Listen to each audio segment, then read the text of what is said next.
So hello mga karespeto at isang magandang gabi po sa ating lahat. Nandito po tayo ngayon sa Caron Dream Park at ito po ay matatagpuan sa Santo Cristo, San Isidro, Nueva Ecija. At kung ang Maynila nga po pala ay may Star City at ang Laguna naman ay may Enchanted Kingdom, ang Nueva Ecija naman po ay may Caron Dream Park.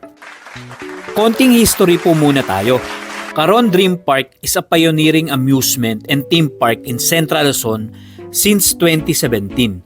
Amusement and theme park is envisioned to be the top-of-the-line destination for families and friends, alike who want to enjoy and experience exciting rides and attractions in the special setting that can only compare to one's happy dreams. At sa mga nagbabalak nga po palang pumunta dito is ilalagay ko na lang po yung contact number nila dito sa screen at ang kanilang Facebook page. Ang business hours nga po pala nila dito is from Saturday and Sunday from 4 p.m. to 9 p.m. At may malaki din po pala sila ditong parking lot. At magkano nga po ba ang price nila dito? Ang entrance fee po nila is 50 pesos, ang per ride po nila is 50 and 40. Depende po yan sa ride na sasakyan nyo. So kung gusto nyo naman po makamura ay meron po silang ride all you can sa halagang 300 pesos. Ang coin operated na mga kiddie games naman po is only 5 pesos. At sa mga nasa abroad naman po at kahit po dito sa Pilipinas is pwede po kayong bumili ng e-voucher. Makakamura po kayo doon sa halaga pong 250 pesos yung ride all you can. At mabibili nyo nga po pala sila sa KK Day. Ilalagay ko na lang po ang link ng page nila para po makamura tayo. At sa lahat nga po pala na nakabili ng e-voucher is pwede nyo po pala silang i-redeem sa designated na ticket booth. At mataas din nga po ang rate nila sa Google na 4.2 sa 304 na nag-rate dito. Sigurado nga po ako mag-i-enjoy kayo sa 37 rides nila dito sa Caron Dream Park.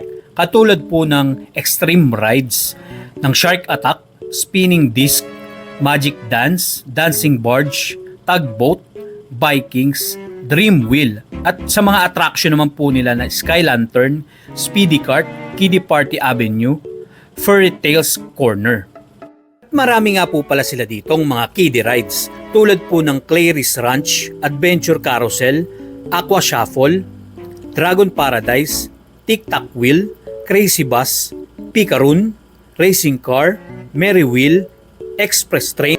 At sa hindi nga po pala nakakaalam, ang Caron Group of Companies ay amusement ride manufacturer since 1996. At sila nga po pala ang gumawa ng MOA Eye sa Pasay at ang Sky Eye sa Tagaytay. At sa tingin ko din po ay sila ang gumawa ng Ferris Wheel sa Gapan City. Ang behind nga po pala sa success ng Caron Dream Park ay si Ramon Santos na isang anak po siya na magsasaka. At dahil nga po hindi siya kayang pag-aralin ng kanyang mga magulang ay nagpasya siyang pumunta ng Maynila para maghanap ng trabaho. Nagpasimula po siya bilang isang janitor sa opisina sa Star City. At hanggang umabot nga po ng 13 years ang pagtatrabaho niya dito at hanggang maging manager po siya. At dito nga po niya natutunan kung paano magpatakbo ng isang carnival at kung paano po gumawa ng mga rides nito. Ang sukat nga po pala ng lupa kung saan nakatayo ang Caron Dream Park ay 10 ektarya. At sa kasalukuyan nga po ay nag-i-export sila ng mga rides sa iba't ibang bansa tulad po ng Saudi Arabia, Dubai, Qatar, Australia, Nigeria, Italy, New Zealand at China. At kaya po siya nabansagang Carnival King dahil po sa kanyang mga achievements sa larangan ng paggawa ng mga rides. At gumagawa na nga din po sila ng mga water parks, ng slide at ng mga playground. At nag-o-offer na nga po pala sila na mag-maintain ng mga to. At kung naghahanap na nga din po pala kayo ng mga ideal venue para po sa mga photoshoot is pwede rin po kayo dito sa Caron Dream Park. Ito nga po yung mga ino-offer nila dito. Pre-birthday photoshoots, pre-debut photoshoots, pre-nap photoshoots, any events, any other photoshoots as requested po ng mga clients. At for inquiries nga po pala, please feel free to reach out po sila or you can send message po for details on booking private photoshoot session with exclusive access to Caron Dream Park. And don't forget po to like and follow po ang kanilang page and social media pages, Facebook, Instagram at TikTok at Caron Dream Park Official. At sa mga tatanong naman po kung may makakainan dito sa loob ng Caron Dream Park is meron po sila ditong food court. Makakabili po kayo dito ng mga milk tea, ng mga takoyaki, meron din po sila mga tapsilog, mga sisig at iba-iba pong mga pagkain.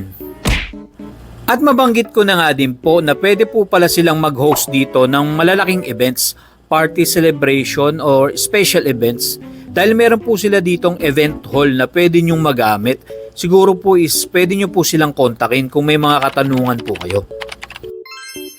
At isa pa nga po palang paalaala na magsuot po tayo ng mga komportabling mga tsinelas or ng mga sapatos para hindi po sumakit ang mga paa natin.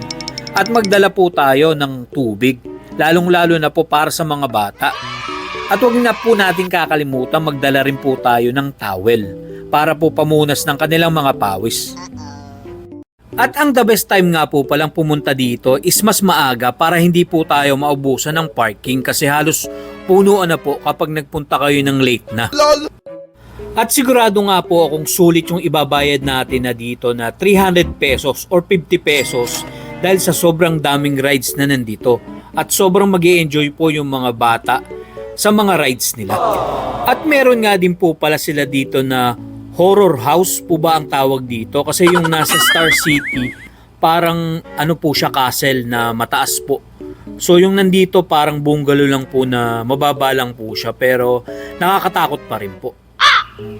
At bago nga po pala tayo matapos ay i-rate po muna natin ang carnival nila. Kung i-rate ko po sila from 1 to 10 ay 10. Kaya ko po sila nabigyan ng 10 dahil po approachable po ang mga employee nila dito at mukhang safe naman po ang mga rides nila. Tapos sobrang laki po ng lugar na to at sulit naman po yung binayad namin na 300 at kung magbayad naman po kayo ng 40 or 50 sa bawat ride is sulit na rin po. Ingayahan ko nga po pala ang mga taga Nueva Ecija at lalong-lalo na po ang mga taga-ibang lugar na malapit po dito na pasyalan ang Caron Dream Park dahil sobrang mag-i-enjoy po kayo at ang mga anak nyo. At hanggang dyan po ang vlog natin ngayong araw at sana po ay nag-enjoy kayo sa ginawa po nating carnival rides at samahan nyo po ako sa susunod pa nating mga bagong vlog. Maraming salamat po.